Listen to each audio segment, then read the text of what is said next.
Hello नमस्कार, स्वागत है आपका अपना यूट्यूब चैनल अभी स्टडी पॉइंट में। आज हम बात करेंगे क्लास 11th की जो हिंदी की जो चैप्टर है अभिव्यक्ति और माध्यम, चैप्टर फर्स्ट जनसंचार माध्यम। इसमें सारे इंपॉर्टेंट क्वेश्चन हैं, एमसीक्यू हैं। तो स्टार्ट करते वीडियो को बिना किसी देरी के। जनसंचार माध्यम और पत्रकारिता की बात करते हैं। जनसंचार माध्यम, सबसे पहले हम संचार की बात करेंगे। संचार होता क्या है? देखिए, संचार की उत्पत्ति जो है चर धातु से हुई है, जिसका अर्थ होता है चलना या एक स्थान से दूसरे स्थान पर पहुंचना। जनसंचार जो है संचार के मामले में कई रूपों से अलग है। जनसंचार की जब बात करते हैं तो इसमें बड़े स्तर पे, बड़े लेवल पे बात करते हैं। इसमें मास कम्युनिकेशन होता है, इसमें मोबाइल, इंटरनेट, टेलीविज़न आदि के रूपों में किया जाता है। जबकि संचार में दो या दो से अधिक व्यक्तियों के बीच में कम्युनिकेशन होता है, बातचीत होता है। जनसंचार की बात करें तो इसका जो कार्य है सूचना देना है, शिक्षा देना, मनोरंजन करना और एजेंडा भी तय करता है। तो संचार के तत्व बताइए। ये पेपर में पूछ सकते हैं कि संचार के कितने तत्व हैं। तो स्रोत या संचारक है। सबसे पहला सोर्स होता है, जहाँ से हम संदेश की प्रक्रिया स्टार्ट होती है। संचार प्रक्रिया इसी तत्व से शुरू होती है। उद्देश्य के साथ विचार किसी और तत्व तक पहुँचना चाहता है, ये इसका माध्यम है। या एनकोडिंग क्या होता है? भाषा से परिचित हो। जब आप कोई भी संदेश किसी व्यक्ति को भेजते हैं या किसी फ्रेंड को भेजते हैं तो वो भी उस भाषा से परिचित होना चाहिए। संदेश की बात करते हैं, मैसेज की बात करते हैं। संचारक को अपने संदेश में पूरी तरह स्पष्ट होना चाहिए। जो आप भेज रहे हो, कोई भी संदेश भेजा, जैसे मैंने भेजा कि आई एम फाइन, तो उसका पूरा तरीके से जो है क्लियरिफिकेशन होना चाहिए। माध्यम या चैनल, आप किसी भी माध्यम से, किसी भी मीडियम से आप भेज सकते हैं। जैसे कि इंटरनेट हो गया, मोबाइल हो गया, टेलीविज़न हो गया, अखबार हो गया, किसी के भी माध्यम से आप भेज सकते हैं। डिकोडिंग क्या होता है? इसका एनकोडिंग का ये उल्टा होता है। डिकोडिंग का अर्थ होता है कि जो आपने संदेश प्राप्त किया है उसमें निहित अर्थों को समझना। जो आपने संदेश जो प्राप्त किया है उसको अर्थों को समझना। फीडबैक की बात करते हैं। जिस अर्थ में संदेश भेजा जाता है उसी अर्थ में प्राप्तकर्ता को मिला। देखिए, जब हम किसी को संदेश भेजते हैं तो वहाँ से फीडबैक आता है कि आपको सही तरीके से संदेश पहुँच गया, तो वो बोलता है हाँ ठीक है, पहुँच गया है उसी तरीके से। अब एक और है शोर, नॉइज़ क्या होता है? देखिए, संचार प्रक्रिया में कई प्रकार की बाधाएं आती है। जो संचार प्रक्रिया में कई प्रकार की जो बाधाएं आती है उसी को हम बोलते हैं शोर, नॉइज़ बोलते हैं। संचार के प्रकार कितने हैं? देखिए, संचार के जो है बेसिकली 6 प्रकार है। कौन कौन से? सांकेतिक संचार, जो हम सांकेतिक करके बात करते हैं, साइन लैंग्वेज में बात करते हैं। मौखिक, जो मुंह से बोलकर बात करते हैं। अंतः व्यक्तित्व संचार, जब हम अपने अंदर ही कुछ योजना बना रहे होते हैं या किसी को याद कर रहे होते हैं।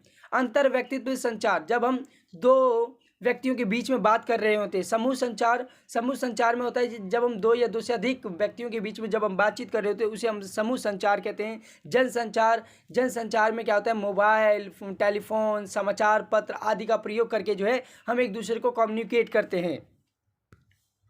जनसंचार के कार्य क्या हैं? देखिए, जनसंचार के कार्य क्या है? प्राप्ति करने हेतु, अगर हमारे को कुछ प्राप्त करना है, जैसे कि अगर शिक्षा की बात करें या हम कहें कि कुछ और भी प्राप्त करना है, जैसे दोस्तों से बुक मंगवाना, तो ये जनसंचार के कार्य मोबाइल से हम कर सकते हैं। नियंत्रण करने हेतु, अगर किसी भी देश पे नियंत्रण करना है तो इसके माध्यम से भी किया जा सकता है। सूचना हेतु, ये कहीं ना कहीं जो है, जैसे टेलीविज़न पे हमें सूचना दिया जाता है कि आज देश में लॉकडाउन लग जाएगा, तो ये कहीं ना कहीं जनसंचार इसका जो है एक प्रमुख अहम हिस्सा है। अभिव्यक्ति करने हेतु, कहीं ना कहीं बातचीत करने के लिए भी जरूरी है। सामाजिक संपर्क हेतु और समस्या समाधान करने हेतु, ये जितने भी है ये जनसंचार के कार्य हैं। जनसंचार के प्रमुख कार्य कौन कौन से हैं? एक तो भाई सूचना देना होगा, शिक्षित करना होगा, मनोरंजन करना होगा, एजेंडा तय करना होगा, निगरानी करना होगा, विचार विमर्श करने के, डिबेट करने के लिए मंच भी देते हैं ना जनसंचार में। वर्तमान में जनसंचार के प्रचलित रूप कौन कौन से हैं? देखिए, समाचार पत्र, पत्रिकाएं हैं, रेडियो हैं, टेलीविज़न है, सिनेमा है, इंटरनेट है, ये सब क्या है? वर्तमान में जनसंचार के प्रचलित रूप है। हिंदी का, अब यहाँ से एमसीक्यू स्टार्ट होता है तो ध्यानपूर्वक देखिएगा, इंपॉर्टेंट है। हिंदी का पहला साप्ताहिक पत्र कौन सा था? बंगाल गजट 1780 में, समाचार दर्पण 1818 में, स्टेट्समैन 1875 में, या उदंत मार्तंड 1826 में। तो इसका जो अगर आंसर है, इसका आंसर क्या होगा? देखिए, इसका जो आंसर है ये हमारा ये हो जाएगा, उदंत मार्तंड 1826 में। क्योंकि जो पंडित जुगल किशोर थे उन्होंने जो उदंत मार्तंड पहला हिंदी साहित्यिक पत्रिका जो है, साप्ताहिक पत्रिका, इन्होंने ही निकाला था 1826 में। अच्छा, भारत का प्रथम समाचार पत्र कौन सा था? देखिए, भारत का प्रथम समाचार पत्र जो था वो था हमारा बंगाल गजट। ध्यान रखिएगा, कौन सा था? बंगाल गजट। इसे जो है जेम्स अगस्टस ने निकाला था। कौन सा? अगस्टस, जेम्स अगस्टस ने इसको जो है निकाला था 1780 में बंगाल से। इसके बाद भारत में रेडियो की शुरुआत कब हुआ? ध्यान रखिएगा, भारत में जो रेडियो की जो शुरुआत है वो 1993 से हमारे भारत में हुआ था। ठीक है, ये 1993 में हमारे भारत में स्टार्ट हुआ रेडियो की। इसके बाद है एफएम की फुल फॉर्म क्या है? बहुत सारे बंदे को एफएम की फुल फॉर्म नहीं पता होगा, तो इसमें मैंने कुछ बना रखे हैं। इसमें फाइनेंशियल मिनिस्टर, फॉरेन मिनिस्टर या फ्रीक्वेंसी मॉड्यूलेशन, या इनमें से कोई नहीं। तो इसका आंसर जो होगा वो है हमारा फ्रीक्वेंसी मॉड्यूलेशन। ध्यान रखिएगा, एफएम का फुल फॉर्म क्या है? Frequency modulation. ये पूछा गया एग्जाम में, इसीलिए कह रहा हूँ 11वीं के पेपर में ही। भारत में टेलीविज़न की शुरुआत कब हुआ? देखिए भारत में जो है टेलीविज़न की शुरुआत की जब हम बात करते हैं तो टेलीविज़न की शुरुआत जो है बड़े स्तर पे जो है ये 15 सितंबर 1959 को पहली बार जो है यूनेस्को के जब परियोजना चल रहा था भारत में, तो यहाँ पे टीवी के 2 सेट लगाए गए थे। तो कब लगाया गया था? 15 सितंबर 1959 को। सिनेमा के आविष्कार का श्रेय किसे जाता है? देखिए क्या कह रही है कि सिनेमा का आविष्कार का श्रेय किसे जाता है? Dada Saheb Phalke, Thomas Alva Edison, Lumière भाइयों ने। तो इसका जो आंसर होगा वो होगा हमारा Thomas Alva Edison, TAA, Thomas Alva Edison. इन्होंने क्या किया था? इन्होंने जो है सिनेमा का आविष्कार किया था। ठीक है, अच्छा 1894 में फ्रांस में बनी पहली फिल्म कौन सी थी? ध्यान रखिएगा, ये बहुत ज़्यादा इंपॉर्टेंट है और पूछा गया एग्जाम में। ठीक है, the arrival of Paris, the arrival of London, the arrival of mountain Everest, the arrival of train. जो इसका जो आंसर होगा, इसका आंसर कौन सा है? The arrival of train. ये ध्यान रखिएगा, 1894 में फ्रांस में बनी थी ये the arrival of train. Bharat में पहला मूक फिल्म बनाने का श्रेय किसे जाता है? तो ये देखिए मूक फिल्म क्या होता है कि इसमें बस बोलते हैं पर आवाज़ नहीं आता है। ठीक है ना, ये मूक फिल्म है। इसको बनाने का जो श्रेय जाता है वो जाता है पृथ्वीराज कपूर को, अर्धश्री नारायण को, या दादा साहब फाल्के को, या सत्यजीत राय को। तो हमारा जो आंसर हो जाएगा वो हो जाएगा हमारा दादा साहब फाल्के को। ध्यान रखिएगा, बहुत इंपॉर्टेंट है ये भी। भारत का पहला मूक फिल्म कौन सा था? ये भी इंपॉर्टेंट है। भारत का पहला सबसे पहले जो मूक फिल्म कौन सा था? 2 बीघा जमीन, पाथेर पंचाली, बंधन, या राजा हरिश्चंद्र। जो राजा हरिश्चंद्र जो थे वो क्या था? भारत का पहला मूक फिल्म था। ध्यान रखिएगा, पहला मूक फिल्म था। पहली बोलती फिल्म कौन सी थी? अब आपको अगर पता हो तो कमेंट सेक्शन में बता दीजिएगा, नहीं तो हम बता ही रहे। पहला बोलती फिल्म जो था वो था आला मारा। कब था? आला मारा 1931 में। इसको किसने निर्देश किया था? अर्धश्री ईरानी ने। पत्रकारिता क्या है? देखिए पत्रकारिता क्या है? जानने की इच्छा है या ना जानने की इच्छा है, मन मिटाव जानने की इच्छा, इनमें से कोई नहीं। तो हमारा जो आंसर होगा ये क्या होगा? जानने की इच्छा। क्या होगा? जानने की इच्छा हो जाएगा इसमें। अच्छा, उल्टा पिरामिड शैली क्या होता है? देखिए उल्टा पिरामिड शैली में क्या होगा कि ये जो जितने भी इंपॉर्टेंट पॉइंट्स है, जितने भी महत्वपूर्ण तथ्य या सूचना है, सबसे ऊपर होता है बॉडी में, है ना, इसके ऊपर होता है, ना कि नीचे ना कि बीच में। तो यहाँ पे क्या होगा? जो महत्वपूर्ण सूचना और तथ्य जो है किसके ऊपर होता है? पिरामिड के ऊपर होता है, इसलिए इसे क्या बोलते हैं? उल्टा पिरामिड शैली बोलते हैं। समाचार के कितने ककार होते हैं? तो 6 ककार होते हैं। ध्यान रखिए, कोई भी समाचार जब हम पढ़ते हैं तो इसमें क्या लिखा होता है? क्या हुआ, किसके साथ हुआ, कहाँ हुआ, कब हुआ, क्यों हुआ, कैसे हुआ। ये 6 ककार है। पूछा जा सकता है पेपर में कि समाचार के कितने ककार होते हैं? तो 6 ककार होते हैं।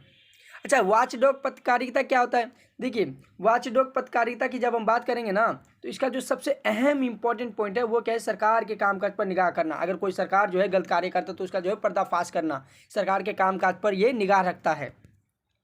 अच्छा, पेज 3 पत्रकारिता क्या होगा? आप में से बहुत ने तो अखबार पढ़ा होगा। उस अखबार में जो है बहुत सारे हस्तियां होती है, जैसे अमिताभ बच्चन हो गया, बड़े बड़े उद्योगपति हो गए, ये सब होते हैं। तो इसका आंसर जो है, इसका आंसर क्या होगा? नेताओं को दिखाने के लिए या एक्टर को दिखाने के लिए, ये सब हो सकता है। ठीक है, एक्टर को दिखाने के लिए। The diary of a young girl किसकी रचना है? ये जो है ये आपको पता होगा कि एनी फ्रैंक की रचना है। ये बहुत ही प्रसिद्ध, ये इनकी जो रचना है बहुत ही ज़्यादा प्रसिद्ध है। एनी फ्रैंक ने लिखा था the diary of the young girl है। अच्छा, पटकथा लेखन एक परिचय पुस्तक के लेखक का नाम क्या था? ये इंपॉर्टेंट है, ये कई बार पूछा गया है 11वीं की इसमें पेपर में। ध्यान रखिएगा। तो पंडित जुगल किशोर श्याम मनोहर जोशी। तो इसका जो आंसर हो जाएगा क्या हो जाएगा? श्याम मनोहर जोशी। ध्यान रखिएगा, इंपॉर्टेंट है, पूछा गया। पत्रकारिता की दृष्टि से हिंदी की सर्वश्रेष्ठ साइट कौन सी है? जब आप कोई भी साइट खोलते हैं तो हिंदी की सर्वश्रेष्ठ साइट जो आएगी आपके पास वो आएगा बीबीसी। क्या? BBC, British broadcasting corporation. ये वाला इंपॉर्टेंट है और ये पूछा भी जा चुका है। संसार में मुद्रण की शुरुआत कहाँ से हुआ? संसार में मुद्रण की शुरुआत तो वैसे चीन से माना जाता है, परंतु आधुनिक रूप से अगर देखें तो जर्मनी से हुआ था। इसका श्रेय जो है गुटेनबर्ग को जाता है। हिंदी में प्रकाशित होने वाला 2 समाचार केंद्र की, देखिए ये भी ध्यान रखिएगा कि हिंदी में प्रकाशित होने वाले 2 समाचार केंद्र केंद्रीय पत्रिकाओं के नाम लिखिए तो कौन से? इंडिया टुडे और आउटलुक। ये ध्यान रखिएगा, इंडिया टुडे और आउटलुक। भारत में पहला छापाखाना कब और कहाँ खुला? देखिए भारत में पहला छापाखाना जो है कहाँ खुला था? 1556 में। कहाँ पे? गोवा में। ध्यान रखिएगा, इंपॉर्टेंट है ये भी। कौन सा अखबार प्रिंटिंग रूप में ना होकर केवल इंटरनेट पर ही उपलब्ध है? प्रवाह साक्षी। क्या? प्रवाह साक्षी। दुनिया की पहली छपी पुस्तक किसे माना जाता है? देखिए दुनिया की जो पहली छपी पुस्तक जो है वो बाइबल को माना जाता है। किसने करा था? ये करा था गुटेनबर्ग ने। कहाँ के थे ये? जर्मनी के। गुटेनबर्ग। शब्दकोश क्या है? पैसों का खजाना है, शब्दों का खजाना है, या समुदाय का खजाना है, या उपरोक्त सभी? तो इसका जो आंसर होगा वो होगा हमारा शब्दों का खजाना। इसे बोलते हैं शब्दकोश। धन्यवाद। अगर मेरी वीडियो अच्छी लगी तो वीडियो को लाइक शेयर कमेंट जरूर कीजिएगा। धन्यवाद।